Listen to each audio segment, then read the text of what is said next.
Okay, this lesson is going to be about how to use commas, and when I say how to use commas, I'm talking about the advanced skills that can either give you more points or take them away on the IELTS or the TOEFL essay. So just to review a little bit, commas are used for lists. For example, I may say, I want to buy bread, butter, milk, and yogurt. So I put a comma after each item if there are 3 or more items. So bread, comma, butter, comma, milk, and yogurt. In American English, we use commas for dates. For example, January 5th, comma, 2014. We use them for addresses. I might say, I live at 123 Elm Street, Los Angeles, comma, California, and the zip code 90039. Now, often on the IELTS, and it could even be on the TOEFL, but I think more on the IELTS, sometimes they ask you to write a letter. So don't forget that after the greeting and the closing in a letter, there's a comma. So you might say, Dear Emma, comma, I am writing to ask you to finish your report, etc. Regards, comma, Catherine. Okay, so after a greeting and after a closing, we use a comma. Now, here are the more advanced skills you need for the IELTS and TOEFL. Using commas to connect two independent clauses. Remember that an independent clause is a group of words that has a subject and a verb that can stand on its own. Essentially, an independent clause is just a complete sentence. For example, I ran down the street. Okay, that's a complete sentence. It's also an independent clause. They're really the same thing. Now, in English, if you want to connect two independent clauses to make a longer, more elaborate sentence, you have to use a comma and a conjunction. Now, the way to remember what the conjunctions are in English is to use this mnemonic device, fanboys. Fanboys. It stands for all of the coordinating conjunctions that you may need. For example, for, and, nor, but, or, yet, so. Each of these conjunctions are always preceded by a comma. And you can see that right here, I forgot to put a comma between or and yet. So here's an example of a mistake.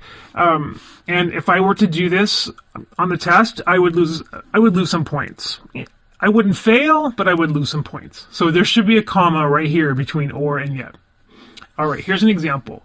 Sherry went to Rome, but she did not see the Vatican. All right, so right before the conjunction but, I put the comma. All right, let's practice. The first example I'm going to give you is incorrect. We went to the store, but we did not buy anything. Well, it sounds okay if you read it, because that is sort of how we speak. However, in writing, you have to have the comma just before the conjunction. So that's why I put this arrow here. So the correct way to write this would be, we went to the store, comma, but we did not buy anything. Okay, now, in my experience, the second most common mistake students make when they're writing English is to do something called the comma splice. A comma splice happens when you use the comma, but you don't add the conjunction that you need to go with it. We call this a comma splice. If you do this on the IELTS or the TOEFL, you're going to lose points, because it shows that you don't understand how to use a comma or how to use the conjunctions. So it's critical that you practice this and you do not make this mistake. Or if you do, don't make it that often, right? Okay. Again, a comma splice is when you try to connect two independent clauses with a comma only. Here's an example of what I'm talking about. Sherry went to Rome. She did not see the Vatican. I cannot tell you how common this type of mistake is. I've been teaching for 25 years, and even after the lessons and after practice, students still do this. So even if you think you don't make this mistake, I can guarantee that you probably do. Be careful. The correct way to write this sentence is, Sherry went to Rome, comma, but she did not see the Vatican. Don't forget that you have to add this conjunction here. You cannot just say, Sherry went to Rome, she did not see the Vatican. No. No. No. Don't do it. You're going to lose points. Okay. Now, let's talk about how you can fix a comma splice. I've already explained one way to do this, and this is to add a comma and a fanboy conjunction.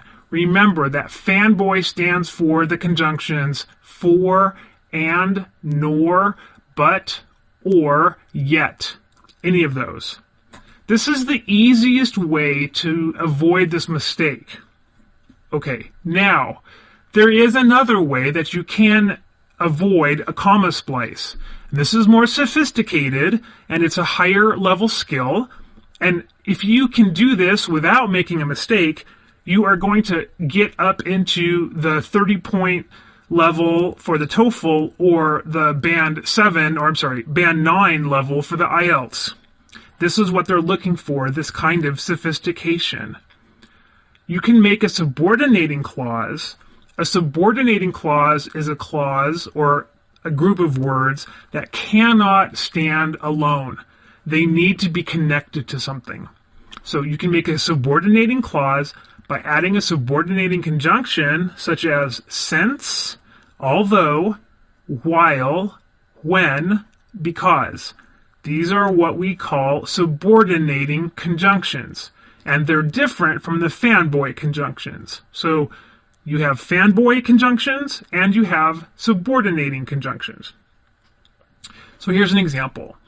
Although Sherry went to Rome, comma, she did not see the Vatican. In this example, my subordinating clause is the first clause. Although Sherry went to Rome, if I were only to say this to you and nothing else, you would wonder, yeah, what about it? So what? Because it's not a complete thought. So you have to have the comma here.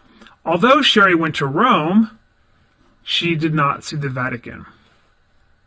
Now, the other way to write this is to start off by putting the independent sentence or independent clause. Sherry went to Rome, although she did not see the Vatican. Both of these are correct ways that you can avoid a comma splice by using a subordinating clause and a subordinating conjunction.